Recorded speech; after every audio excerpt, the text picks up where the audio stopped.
30 years ago, every decision was made at the top. All goods are scarce. Towns are evacuated. Markets are forbidden. All currency is abolished.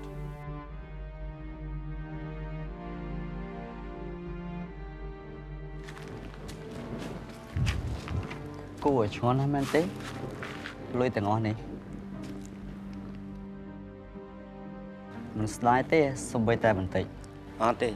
việc mình làm lại ở đây, trai này em phi rương này tế.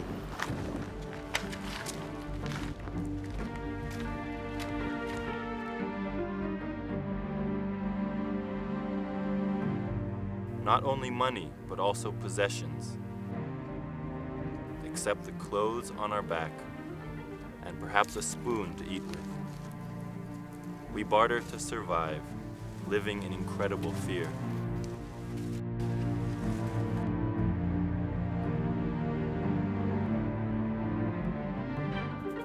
Now, present day, money, all kinds of money.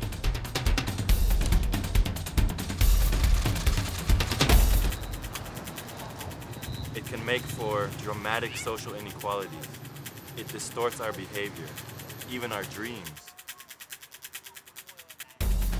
Money is also the vital fluid of our economy. It provides freedom of choice. And it allows each of us to easily keep, save, or exchange the proceeds of our efforts.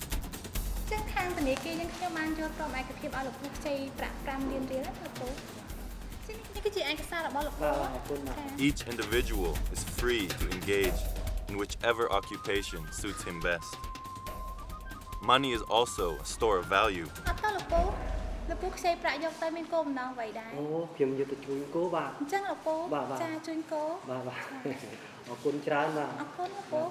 It provides security,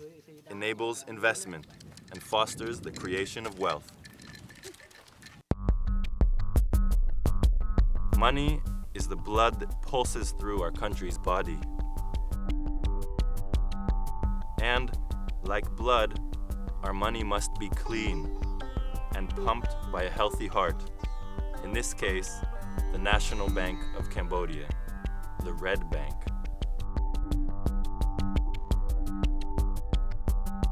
Along with the nation's other banks, it acts as the lungs of our economy. Just like a healthy blood, money, whether it is cash, checks, wire transfers, or credit cards, is pumped throughout the entire social body. Farmers, workers, civil servants, merchants, truly the entire economy.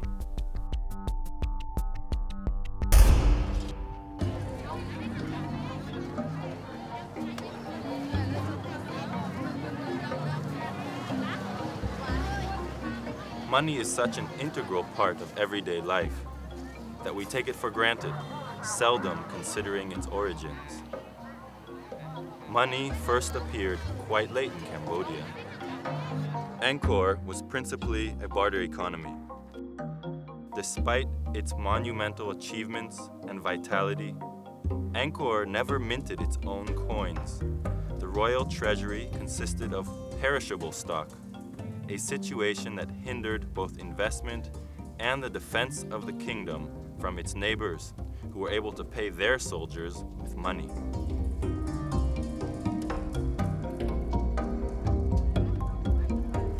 People utilized a barter system of exchange, trading goods for other goods that were often cumbersome or perishable.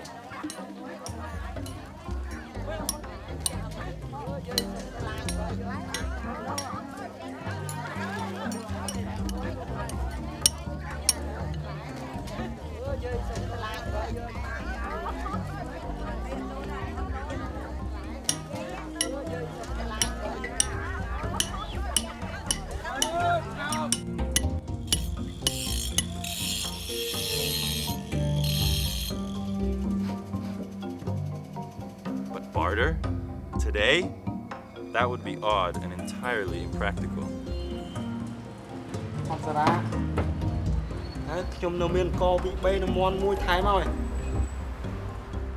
So, where does the Riel come from? There are those who believe that the word Riel is derived from Riel, a fish reflecting flashes of silver when caught. Definitely a beautiful image of life and prosperity, but in truth, the name comes from the Spanish Riel and its avatar, the Mexican piaster. Both were brought by Portuguese, Spanish, Malay, and Chinese ships or merchants. Those became currencies of reference all across Asia from the 16th century on. Until the mid-20th century, Cambodia had been mostly using other countries' currencies. Very few kings made attempts at minting coins of their own, such as Srey Jeta or Srek Kon at the beginning of the 16th century, and Che Cheta II, who reigned in the early 17th century. From the reign of King Anduang, some silver coins also remain. These monarchs wanted to develop the economy, generate state revenue, and assert their identity. They believed that roads, ports, and a national currency were keys to development and sovereignty. But those monies were issued too late and in too small a quantity to have any significant impact. With the arrival of French legislation, a new era had begun. បារាំងបានបង្កើតរូបិយប័ណ្ណទាំងប្រមាណហ្នឹងពីដើមគេហៅថា piast ក្រោយមក Riel ដើម្បីស្រួលក្នុងពាណិជ្ជកម្មផងក្នុងការលក់ដូរនឹងផងមានថ្លឹងថ្លែងពីតម្លៃ Riel និងតម្លៃ franc ម្ល៉េះហើយក្នុងការគ្រប់គ្រងទាំងអស់ហ្នឹងបារាំងបានបង្កើតដែលគេហៅធនាគារ Indochine Banque de l'Indochine. A huge innovation, the right of issuing coins and banknotes was granted to this bank. This issuing was partially tied to the reserves of precious metals held by the bank. This boosted modern banking, investment, commerce, and public revenues.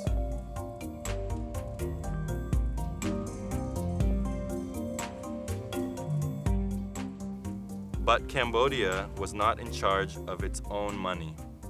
The very French and very private Bank of Indochina was more dedicated to its own interests than preserving Cambodia's welfare. In the rural areas, people continued to barter or to use the Chinese sapek. It was King Sihanouk's historic mission to take advantage of France's dramatic loss of strength to acquire full-fledged independence. ក្រោយពីឯករាជ្យមកក្រោយពីបកូណាស៊ីអានុកលោកបានទាមទារឯករាជ្យឲ្យបានឯករាជ្យខាងយោធាខាងតុលាការខាងការបរទេសនិងស្អីទៀតហ្នឹងមាននៅសល់ឯករាជ្យរូបិយប័ណ្ណហ្នឹងដោយសារអញ្ចឹងបានយើងបង្កើតធនាគារជាតិដើម្បីមានសិទ្ធិបោះពុម្ពលុយរបស់ខ្លួនឯងហ្នឹងរូបិយប័ណ្ណរបស់ខ្លួនឯងគឺ Riel ជាន់ហ្នឹង The issuing of money was the last control lever to be handed over by the French. It shows how vital a currency is for a nation's true sovereignty. The first governor of the bank used his standing to rigorously manage the new currency. ចាប់តាំងពី1955យើងបានបង្កើតធនាគារនោះឲ្យជោគជ័យហើយបានរក្សាយើងមានតម្កល់មាសដើម្បីតម្កល់តម្លៃទៅប្រាក់រូបិយប័ណ្ណខ្មែរយើងហ្នឹងមិនមែនតែមាសផងមានគេហៅថារូបិយប័ណ្ណបរទេសនៅក្នុងនឹងដែរ This ushered in a period of prosperity and growth. But these positive achievements were soon to be wasted. The Riel was overly linked to the French franc and the US dollar and insulated from the free market by artificial rates determined by the government. Sihanouk made an attempt at a dubious socialist economy and had to finance a creeping and then overtly waged civil war. បន្ទាប់ពីបានឯករាជ្យហើយនៅក្នុងឆ្នាំ60ហើយនៅពេលចុងទសវត្សរ៍ទី60ប្រទេសខ្មែរចាប់ផ្ដើមមានសង្គ្រាមក្នុងស្រុកបន្តិចម្ដងជាពិសេសនៅក្នុងសង្គ្រាមនៅក្នុងអំឡុងឆ្នាំទសវត្សរ៍ទី70ហ្នឹងគឺលុយរៀលក៏បានបាត់បង់នៅតម្លៃរបស់ខ្លួនដោយសារតែក្នុងឆ្នាំ65រដ្ឋាភិបាលពេលនោះបានឈប់យកជំនួយពីអាមេរិកអញ្ចឹងតម្រូវការក្នុងការចំណាយកើនឡើងហើយអញ្ចឹងក៏ធនាគារជាតិនៃកម្ពុជាក៏ចាប់ផ្ដើមបោះពុម្ពលុយរៀលយ៉ាងច្រើនដើម្បីធ្វើហិរញ្ញប្បទាននៃអន្តរជាតិថវិកាអញ្ចឹងហើយធ្វើឲ្យតម្លៃលុយរៀលបាត់បង់យ៉ាងលឿនហើយក្នុងរយៈពេលមួយយ៉ាងខ្លាំងបាទ The painful chain of events that began with the coup of Lon Nol culminated with Pol Pot's capturing of Phnom Penh.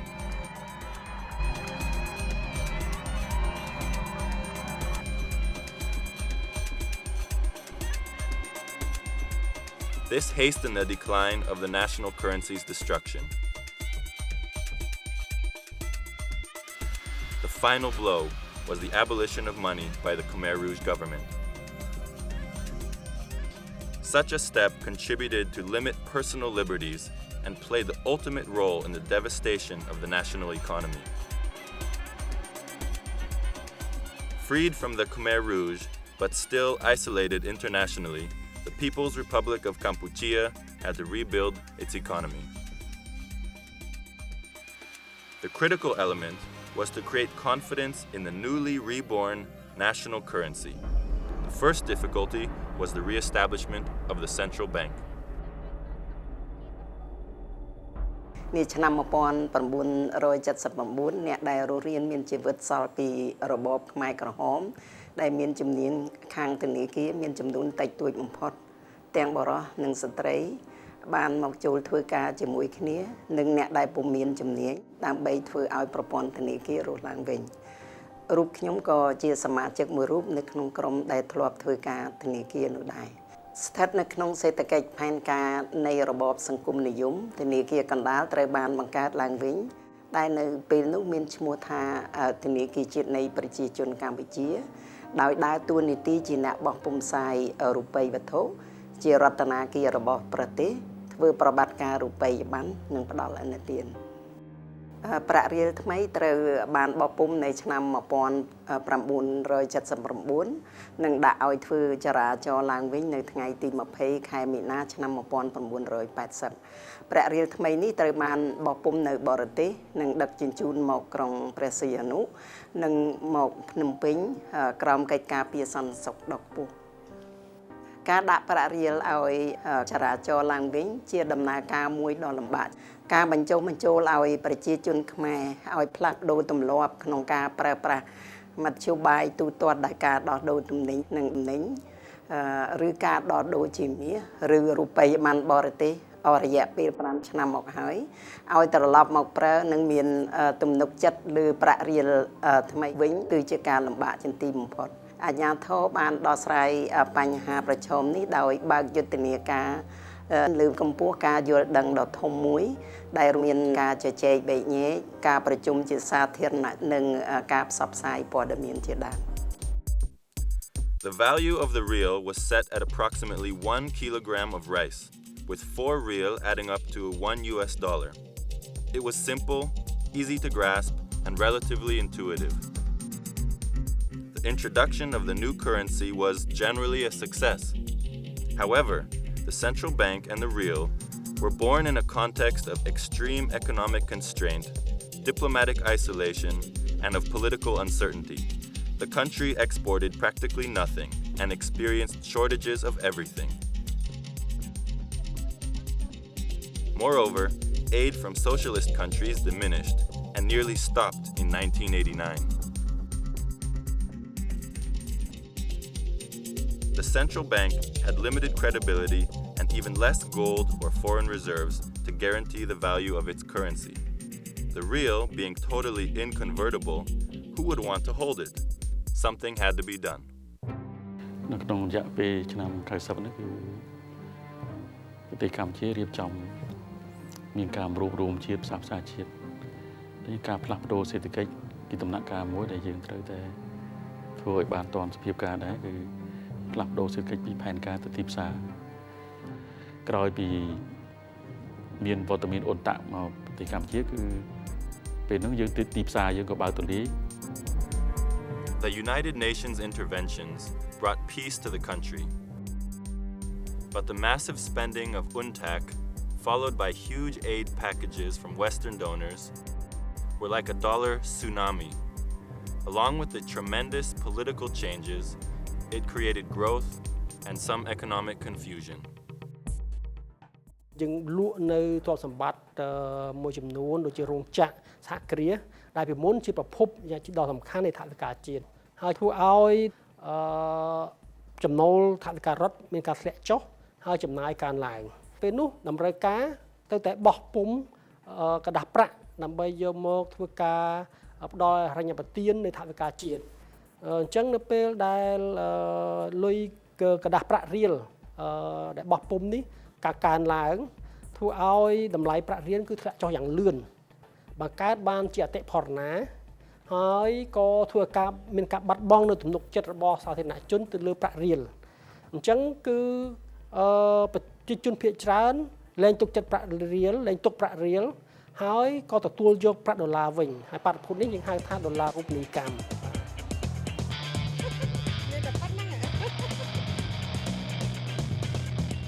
បាទគឺចាប់ដើមពីឆ្នាំ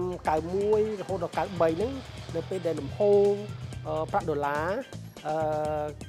ហូរចូលច្រើនហើយពីនោះអតិផរណាលុយរៀលហ្នឹងគឺដល់150%នៅក្នុងមួយឆ្នាំអញ្ចឹងធ្វើឲ្យសាធារណជនគឺចាប់ដើមទទួលប្រាក់ដុល្លារជារូបិយវត្ថុដើរតួនាទីជារូបិយវត្ថុផ្លូវការតែម្ដងបាទចាស់ករណីនេះនៅតែដូចនេះនៅឡើយទេហើយបច្ចុប្បន្ននេះគឺថាប្រាក់បញ្ញើប្រាក់ផ្ទេរហើយនិងប្រាក់កម្ចីរបស់អតិថិជនជាច្រើនគឺជាប្រាក់ដុល្លារអាមេរិក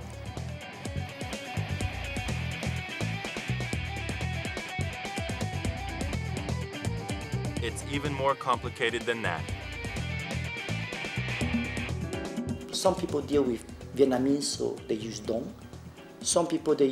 deal with Thai, so they use baht. And all this mix up of currency remain now. It's very difficult to manage an economy with different currency. For individual business people who are not specialized in